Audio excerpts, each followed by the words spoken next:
On all these subjects, 208-601-4555. Now, let's see what cartoons caught the eye of the editor in the week that I've been away in Turkey. Let's see on the comment wall what we have. Steve Bell in The Guardian, guardian.co.uk. He's only the best cartoonist in the whole world, if you ask me. He is the doyen, the prince of political cartoonists. Oh, brilliant. Here, Tony Blair as Cardinal Richelieu. I lied in good faith.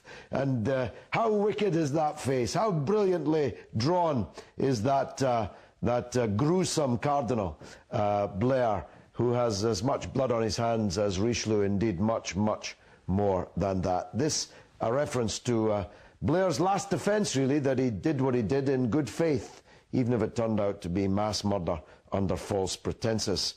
Here's Steve Bell again in The Guardian. This looks like the deserts of Afghanistan. I haven't seen this one.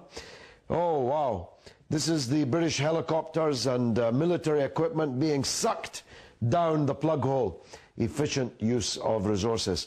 Point I was making earlier, Britain is virtually bankrupt, and yet we're throwing billions of pounds into a doomed and unwinnable war and losing our young people's life's blood, even more importantly. Brilliant.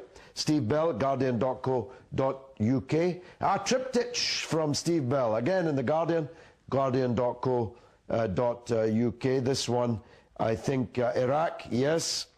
This is Blair, not as Cardinal Richelieu, but as one of the French Bourbon kings. Iraq's weapons of mass destruction, c'est moi. You'll remember that King Louis, the Bourbon king, just before the French Revolution, said, "L'État, c'est moi," the state is me. This is Blair saying, it doesn't matter if there were no weapons of mass destruction. If I said they were and believed there were, then I had every right to do exactly what I pleased. Absolutely brilliant from Steve Bell. Now, on the subject of Iraq, Sir John Sawyers said in the week at the Chilcot inquiry that the only person he knows who got it right about Iraq was President Hosni Mubarak, who predicted there would be 10 new bin Ladens created by the war in Iraq. Well, President Mubarak was right, but I was even more right. I told Tony Blair, just me and him, in the library corridor of the House of Commons, outside the gentleman's lavatory, to be precise, eyeball to eyeball, that if he attacked and invaded and occupied Iraq, he'd create 10,000 new bin Ladens. That's even more than President Mubarak predicted, and I've been closer to the money than him. I was right, Sir John Sawyers, and you're the head of MI6, and you don't appear to know that. Let's take another telephone call. Yes, caller? Hello? Yes, where are you? Hello, George. I'm in the UK. Welcome. And my name's Anna. Welcome. First of all, can I just tell you about your telephone number? It's not really what I want to talk about, but you know you give 0044? Yes. I tried so many nights to get you on that number, and in the end I rang Directory Inquiries, and they said for the UK you don't do 0044. Well, that's right, yes. I perhaps we should make that clear. If you're calling from outside the UK, it's 0044. Anyway, please go ahead. Yes? Oh dear, we've lost, after all that trouble to get through to the show, we've lost that call. 0208. Yes, go ahead, please, make your point. What I really wanted to say, were you around on the first day of the summit in Copenhagen? I was, yes. Did you see Obama's comments that go along the bottom of the television? No. He said he praises the protesters. And there were ever such a lot of remarks from other people saying what an absurd thing to say. And when you think how he slams Iran, and these have turned out much worse than some of the Iranians.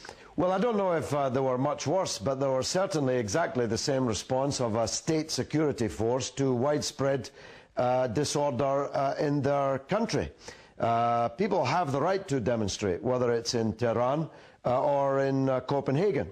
What they don't have the right to do is destroy other people's property, hurt other people, attack the legitimate security forces of that country. They don't have the right to do that, or at least if they do it, they must know what the response is going to be from these security forces. I wonder if President Obama is still supporting the demonstrators in Copenhagen as things get rougher. I doubt it. Let's take an email on the comment wall.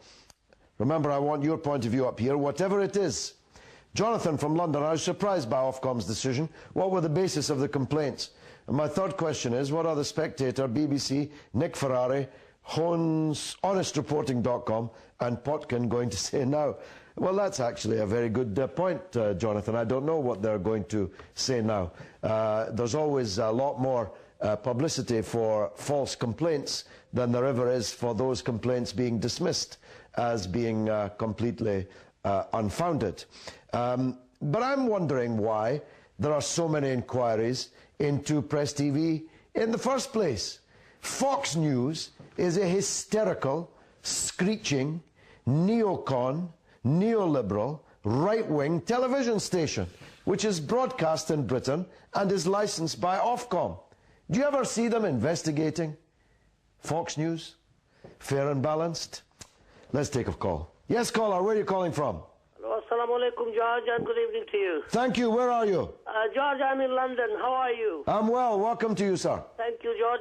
George, first of all, on the cartoon, you know, Tony Blair, it reminds me of Shakespeare's drama Macbeth, you know, washing hands of blood. Out damned spot. But as Shakespeare George, said, all the perfumes of Arabia will Exactly. not expunge this damned spot. And George, the other thing I want to say is the main thing. Hello? Yes, go ahead. George, how come the Palestinian refugees who have been pushed out illegally, unjustly, out of Palestine for the last 30, 40 years have no right to return to their motherland, fatherland, grandfather's land, and Israelis have the right to return to their land after 2,000 years or 3,000 years? Well, it's even worse than that. The Palestinians were driven from their land more than 60 years ago. But if I became Jewish tomorrow, I would automatically have the right to go and live in Palestine. I would automatically have the right to citizenship for a land which I have nothing to do with, no blood or historical relationship to at all. Whilst the Palestinians whose homes that these people are living in have no right at all to go back to their country. So it's even worse that anybody who is Jewish has automatic right of citizenship in the land of Palestine, whilst millions of Palestinians who came from there and were driven from it have no right to go back. Let's take another email on the comment wall. It's all coming in thick and fast. That's how we like it. Luke from Belgium. In the first weeks, Obama approved an amount of $400 million to finance terrorism in the Persian Gulf and Middle East. A few months ago, Obama, the guy with the beautiful speeches, approved a budget for 2010 for an amount of $2.775 billion for financial and technical support to develop and produce nuclear arms to the Zionist terrorists in occupied Palestine. I don't think that's correct, Luke. I don't know anything about that number, and they certainly wouldn't be to produce nuclear weapons. So I think that that's just factually wrong. Let's go.